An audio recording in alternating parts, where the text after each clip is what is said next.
주택에서 건축법에 의한 주택을 받습니다. 자, 이제 주택법령에 의한 주택을 볼 텐데, 여기에서는 우선 주택이 뭐다 정의를 내릴 수 있어야 되죠. 그리고 나서 이제 주택을 이제 분류를 할 텐데요. 주택이 뭐냐면 거기 2페이지에도 잘 나와 있습니다. 주택법 2조제 1호 이렇게 해서 그죠? 주택이란 세대 구성원이 장기간 독립된 주거 생활을 할 수 있는 구조. 세대 구성원이라고 하는 세대 구성원이라고 하는 것이 장기간의 독립된 주거 생활을 할 수 있는 구조.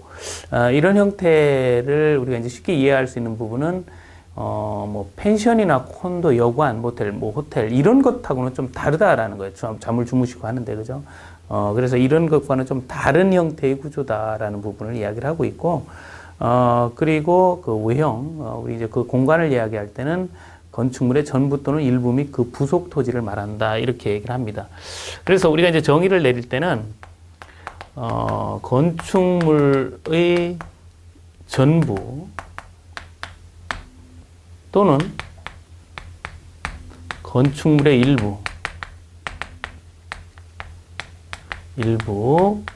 및 부속 토지다 이렇게 표현을 하고 있는데요. 자, 이 정의에서도 마찬가지예요. 우리가 이제 장기간 독립된 주거 생활을 할 수 있다라는 부분을 우리는 이제 논문을 쓰는 것이 아니고 이제 객관식 혹은 이제 단답형의 이런 그 문제, 중화식 문제를 기입하거나 선택하는 문제라서 이렇게 모든 부분을 통째로 외워서 쓰는 이런 것들은 없습니다. 그렇다 보니까 쉽게 이제 읽어보셨을 때 이해가 할 수 있는 부분들, 그러니까 장기간 독립된 주거 생활을 할 수 있다. 이런 부분들은 뭐 예를 단기간 뭐 독립되지 않은 뭐 이렇게 표현하면 금방 알잖아요. 그러니까 이런 것들은 이제 크게 시험 관련해서는 의미가 크게 없고, 다만 여기 전부 또 일부 또 이쪽에 보시면 또는 및 이런 유형을 정확히 분석을 하셔야 돼요. 실제 시험에서도 많이 그 또는과 및 이런 부분들은 이제 많이 나옵니다. 지난번 18회 시험에서도 나왔었어요. 그래서 이제 정확하게 이해를 하면 또는 이렇게 이제 또는 요거는 우리가 이제 우리 그 집합으로 얘기할 때는 이제 합집합, 뭐 교집합 뭐 이런 거 있잖아요, 그죠? 그래서 이것 또는 이것 이렇게 오와 이렇게 이것 또는 이것 이렇게, 그러니까 이거이든지 두 개 다일 필요는 없다는 거죠. 그리고 및 그러면 이거 이제 교집합 개념으로 두 개 다 and 영어로 표현하면 뭐 이렇게 되겠죠. 그래서 이쪽에 있는 건축물의 전부 또는 일부와 이 부속 토지는 and 관계다 그 얘기예요, 그죠? 여기에 있는 건축물의 전부와 일부는 또는 관계, 오와 관계이고, 이 전체, 전부 일부와 부속 토지는 and 관계다 그 얘기죠. 그러니까 정리해 보면 얘 또는 얘와 반드시 얘는 교집합이 돼야 된다. 이제 그 얘기 아닙니까? 그죠? 그래서 이제 그림으로 보면 전부와 부속 토지가 이렇게 만났다.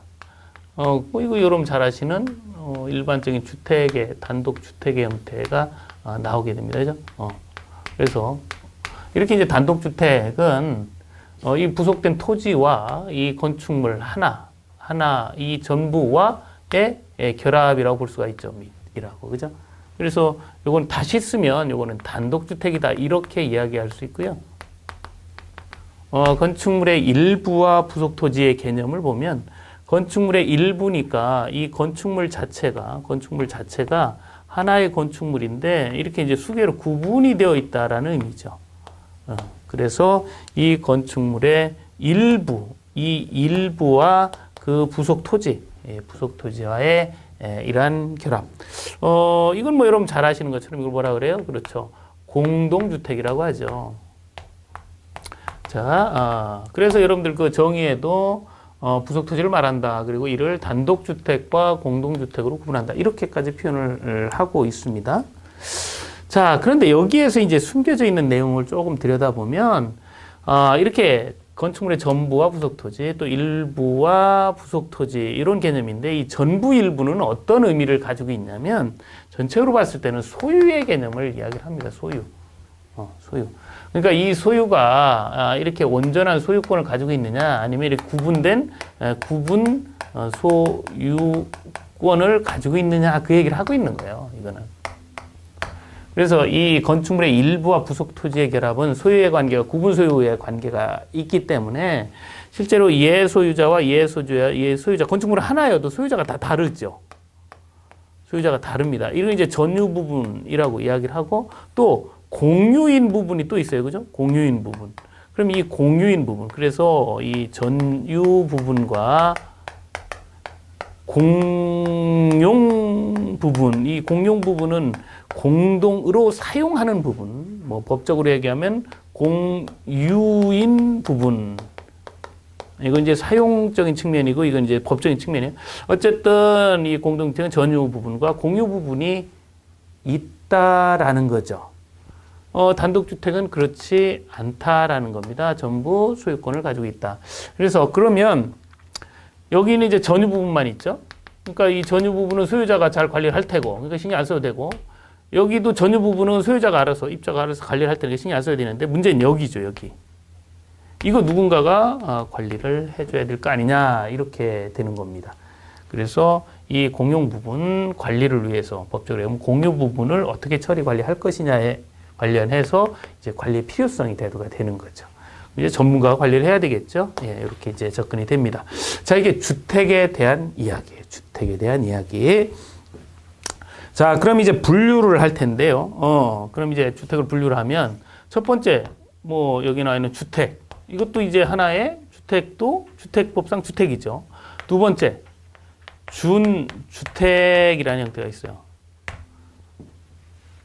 주택, 준주택 이렇게 표현하고 요 준의 의미가 이제 어떤 의미인지를 정확히 이해를 해야 되겠죠. 이 준주택 의미는 뭐 여러분들 그 이 페이지에도 나와 있지만 주택 외의 건축물과 이런 표현을 하고 있습니다. 주택 외의 건축물. 그러니까 우리가 주택이라고 했을 때는 이런 형태든 어쨌든 부속 토지와 전부 일부의 형태로 소유관계가 엮여 있었는데 준주택은 이런 형태가 아니라는 거죠. 이런 형태가 아닌 건축물에 사람이 사는 걸 준주택이라 그래요. 그럼 이런 형태도 아니고 이런 형태도 아닌 게 그럼 뭐가 있냐? 이런 게 있어요. 거기 뭐 표에 그 밑에 나와 있지만 이런 게 있습니다. 다중생활시설, 기숙사, 노인복지주택, 오피스텔. 특히 이제 기숙사, 지난 시간 말미에도 말씀드렸지만 기숙사는 준주택으로 분류를 한다. 기숙사라고 하는 형태를 가만히 보면 이런 건 아니죠.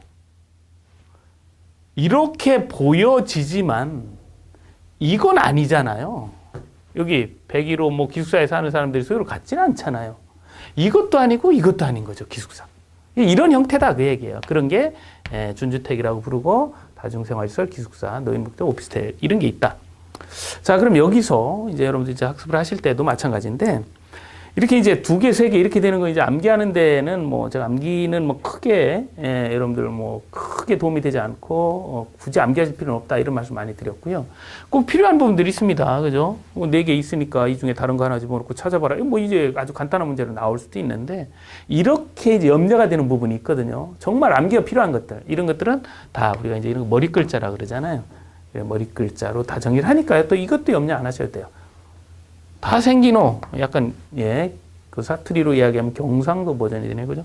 다생기노 이렇게 정리를 해서 이것이 준주택이다 이렇게 볼 수가 있어요. 자, 그 다음에 세 번째 공동주택이라고 있습니다. 공동주택. 이 공동주택은 뭐냐면 아까 보셨던 이 공용 부분이 있는 것이 공동주택이죠. 바꿔 얘기하면 구분 소유권을 갖는 것, 그죠? 이게 공동주택이 됩니다. 그래서 거기 우리 내용도 보면 설비 등의 전부 또는 일부를 공동으로 사용.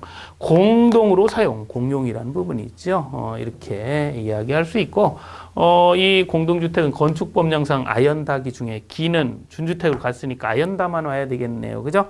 그 내용이 거기에 나와 있습니다. 아연다만 얘기를 한다. 자, 그 다음에 이제